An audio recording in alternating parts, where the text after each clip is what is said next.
So I just saw this video by Red Panda, this 1 million subscriber chess YouTuber stole content, and it's about how this goober stole from Advice Cabinet and gave zero credit to him.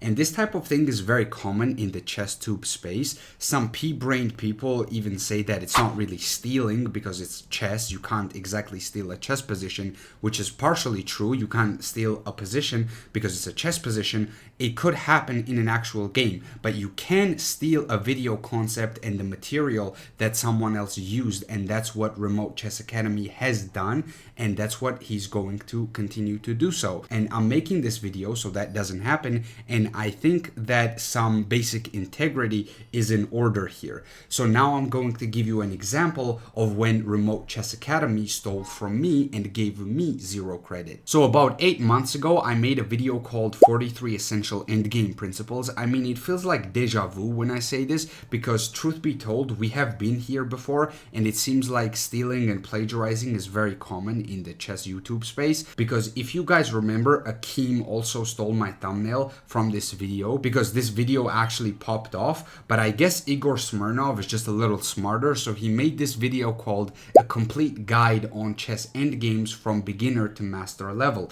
This video is a clear ripoff of mine. A lot of these are basic endgame concepts like opposition and such, but there are some positions that really give it away. And before I give you examples, I want to say that I did not use anybody else's material when making this video. I came up with 43 principles on my own. I took some positions from videos that I saw, but those videos were not related to what I was talking about in my own video. So 43 Essential Endgame Principles is my own original material.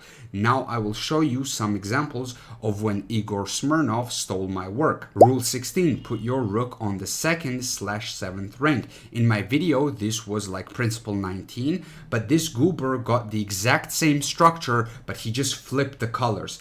I don't know why he flipped the colors, like we wouldn't notice or something, but that's a very funny example. There are many different structures and endgame positions that you can use in order to demonstrate an infiltration on the 7th rank, and he just happened to choose this position, which is the same structure as the position that I showed in my video, but with flipped colors. Principle number 23. Pawns together are strong and split pawns are very weak. Once again, you can get many different positions where you can show an example of why split pawns are weak, but the structure just happens to be the exact same as the one in my video.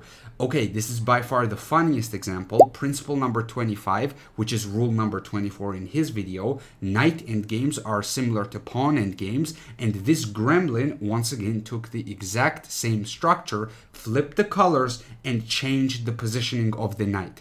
There are thousands of possible examples where you can demonstrate how knight endgames are very similar to king and pawn endgames, but once again, he just happened to use the one example that looks very, very similar to mine. So basically, you get the point. I'm not going to go through every example because this video would be very long, but I will tell you this. He had 37 rules in his video, and out of those, 29 of them were ripped off from my video. Yes, 29 out of 37 positions were ripped off, and that's me not even counting some of the really basic concepts such as opposition and stuff like that. He just took positions from my video, flipped the colors. So if I had an example with white, he would do it with black and so on. Sometimes he changed the positioning of the pieces, and voila, the video is done. If you're still watching this video and you think that this dude does not plagiarize people's work, you're just biased. There's no other way to explain it. And every time he makes a video where he doesn't plagiarize, he just clickbaits and lies and makes trap videos like Master the Trompowsky in 7 moves, no prep needed. Like, his content is genuinely detrimental to beginner players, and if you're a beginner player and you start watching him and play his trappy openings and you don't work on your calculation or strategic understanding of the game, you're genuinely going to get stuck.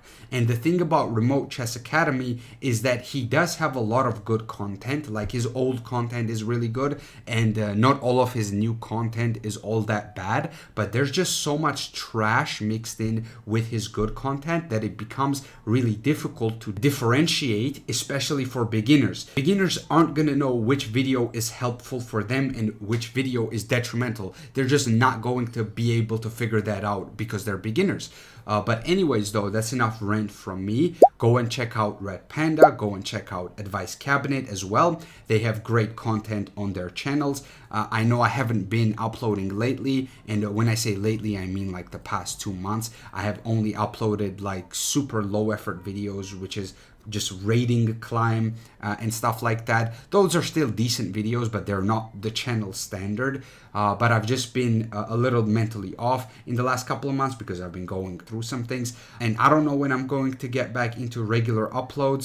I'm talking about like really high effort educational videos, not my rating climb stuff. But yeah, I just thought that you guys should know. I'm kind of focused on other things right now and not necessarily on this channel or chess for that matter. That's going to be it for right now. I will see you guys whenever I come back.